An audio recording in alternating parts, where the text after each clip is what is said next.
Assalamualaikum warahmatullahi wabarakatuh. Hai anak-anak 3K Soleh-Soleha, apa kabar hari ini? Semua dalam keadaan sehat bukan? Oke, kalau dalam keadaan sehat, mari kita belajar kembali. Nah, sebelum belajar, kita harus ucapkan basmalah terlebih dahulu. Bismillahirrohmanirrohim. Nah, setelah itu, Ibu mau nanya nih, apakah kalian sudah sholat duha? Kalau sudah, mari kita lanjutkan pembelajaran. Kalau belum, yuk silahkan sholat duha terlebih dahulu. Nah, jika sudah, mari kita belajar. Ananda Soleh-Soleha, hari ini seperti judulnya, kita akan belajar tentang perkembangan teknologi transportasi. Nah, transportasi ini kan ada 3 nih. Ada transportasi darat, air, dan laut. Nah, sebelum ke sana, Ibu mau mengingat lagi nih, alat transportasi ini dibagi menjadi 2 kategori, atau ada 2 nih.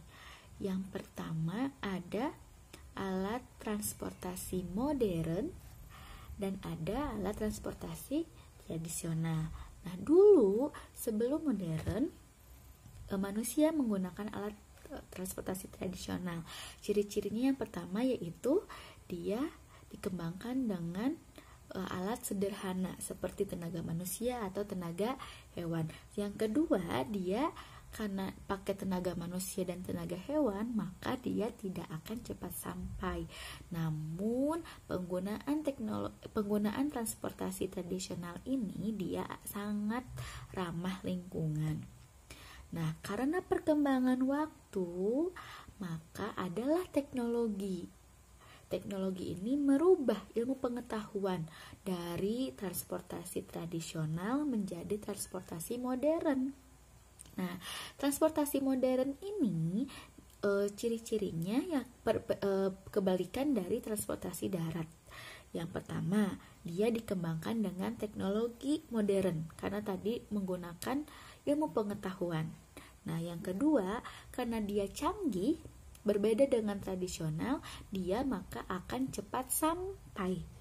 Dan tapi dia itu tidak ramah lingkungan. Kenapa? Karena dia menggunakan bahan-bahan kimiawi atau bahan-bahan yang dibuat oleh manusia. Nah, sekarang sebelum ke sana, Ibu pengen tahu nih, apakah kalian masih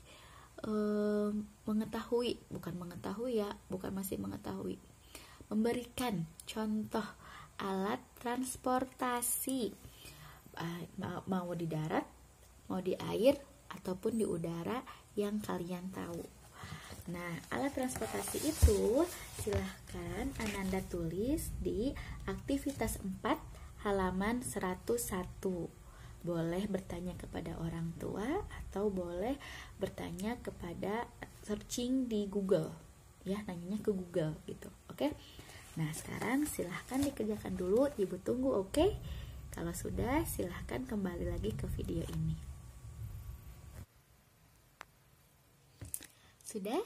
Oke, kalau sudah, kita lanjutkan. Seperti janji Ibu tadi bahwa kita akan belajar tentang transportasi darat dan transportasi air. Oke, alat transportasi darat.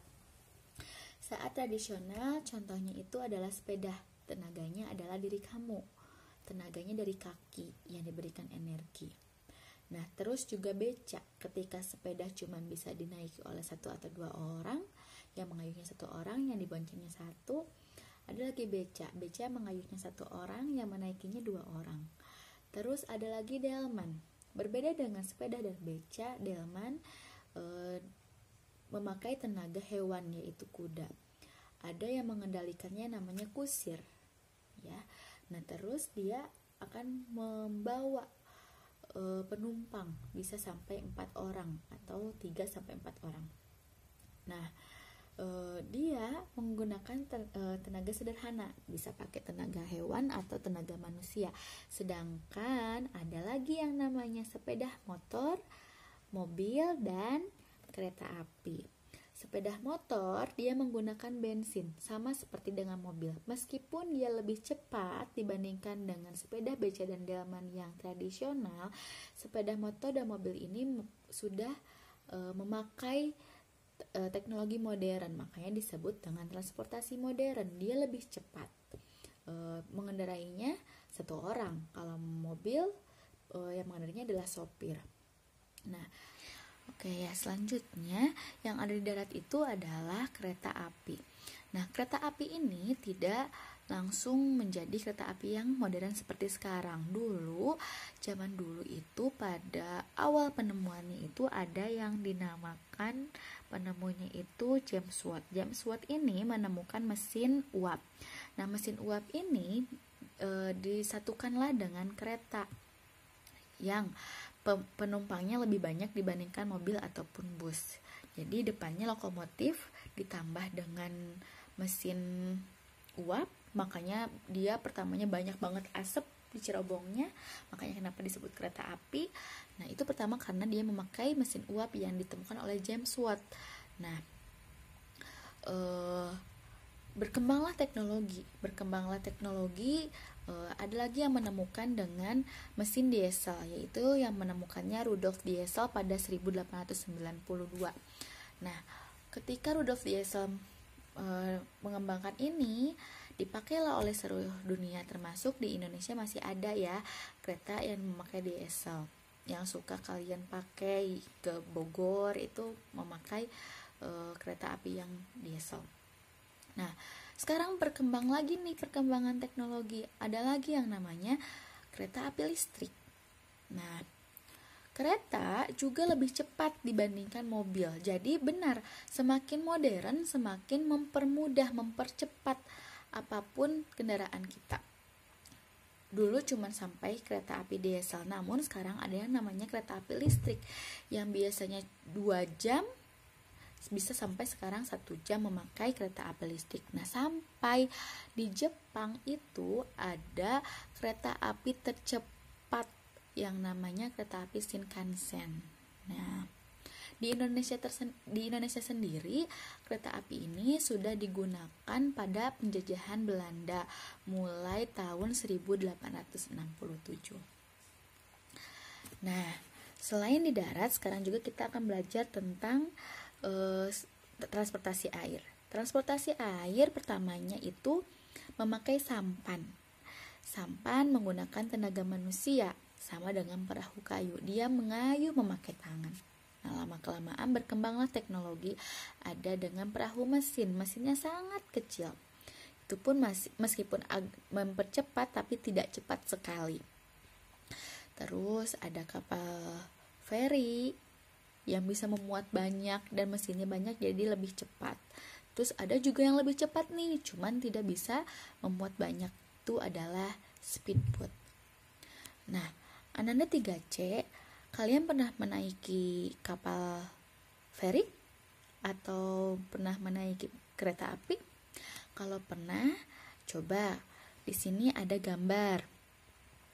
Nah, di gambar ini ada keragaman. Keragaman apa saja yang kalian lihat? Ya, ada keragaman jenis kelamin, ada perempuan dan laki-laki. Ada perbedaan usia juga, ada anak kecil, ada orang dewasa, ada kakek-kakek atau nenek-nenek. Terus juga ada keragaman profesi, ada yang menjadi mahasiswa, pelajar, terus ada juga yang jadi masinis gitu kan ya. Nah, pakaiannya juga ada pakaian yang tertutup karena dia merupakan seorang muslimah, ada yang tidak tertutup meskipun emang belum tentu dia muslimah atau bukan. Dan yang pasti karena Indonesia mempunyai suku yang beragam, pasti ada keberagaman suku. Nah, kalau gitu apa yang harus kita lakukan kalau misalkan kita bertemu dengan banyak orang yang mempunyai keragaman tersebut? Apa coba? Ya, betul, yaitu saling menghargai. Nah, kalau misalkan kamu saling menghargai, apakah kamu pernah melihat kursi prioritas yang ada di kereta api atau di bus? Nah, coba lihat di sini. Di kursi prioritas ini kalian harus mengutamakan orang-orang yang ada di gambar ini. Misal, kalau misalkan kalian melihat ibu hamil yang tidak kebagian tempat duduk, maka sebaiknya kalian kalau misalkan masih bisa berdiri, berikan tempat duduk itu kepada ibu hamil atau kepada orang tua, kakek nenek yang sudah tidak bisa berdiri dengan tegak. Dia menggunakan tongkat misalkan berdirinya. Di kereta api atau di bus mereka tidak kebagian tempat duduk. Nah, adalah kursi prioritas itu untuk penyandang disabilitas, ya, ibu hamil, kakek nenek, dan yang membawa balita. Nah, kita harus, kenapa disebut kursi prioritas? Kita harus memprioritaskan tempat duduk itu kepada 4 kategori itu, yaitu tadi apa yang pertama? Ya, orang disabilitas, ibu hamil, orang tua, kakek nenek yang sudah rentan, dan yang keempat adalah ibu yang membawa balita. Nah, pembelajaran hari ini cukup sekian ya. Nah, sekarang silahkan kalian dibuka halaman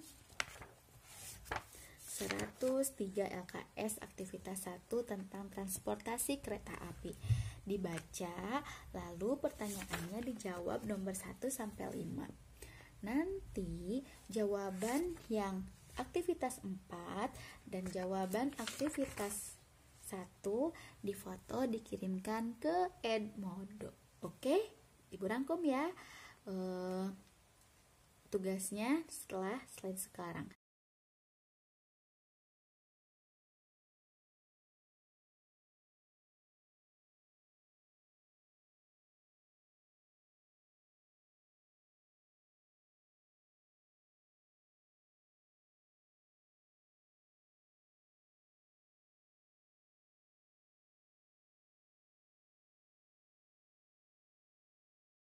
Sekarang kita ucapkan hamdalah bersama-sama, lalu kerjakan tugasnya dan kirimkan ke Edmodo. Sekian, wassalamualaikum warahmatullahi wabarakatuh.